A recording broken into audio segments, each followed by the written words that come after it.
ஒரு அடிப்படை கேள்விதான். இவ்வளவு பெருமை பேசுறீங்களா ரெண்டு பேரும் என்னதுன்னு? யாராவது நீங்க வரலாற்றுல ரெண்டே ஏக்கர்ல ஒரு இனக்குழு கூடி வாழ்மா தங்கச்சி?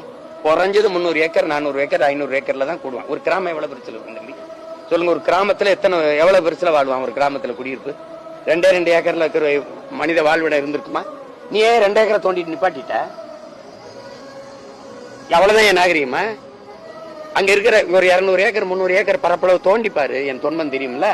நீ சும்மா ஒப்புக்கு தோண்டிட்ட, தெரிஞ்சு வச்ச இது தமிழங்க, நீ இது அந்த பெருமையை விட்டுறக்கூடாது அப்படின்ட்டு ரொம்ப நெருக்குனீங்கன்னா, ஆமா 5500 ஆண்டுக்கு முன்னாடி தமிழர்கள் இரும்பை பயன்படுத்தி இருக்கிறார்கள். அப்புறம் இங்கிட்டு போனா தமிழ் அறிவியல் மொழி இல்லை என்றே. என்னங்கடா உங்களுக்கு ஒரு பிரச்சனை என்ன? இந்த பெருமை எனக்கு வந்துடக்கூடாது. தமிழன் மூத்த குடி, உலகின் தொன்மையான மொழி தமிழ், உலகின் மூத்த இனம் தமிழ் இனம்ங்கிற பெருமை தமிழனுக்கு வந்துடக்கூடாது. அது தவிர உங்களுக்கு என்ன இருக்கு?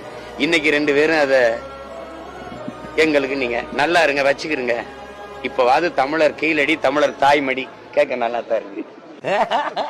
இல்லைன்னா விழுக அடி. அதுக்காக சொல்றீங்க.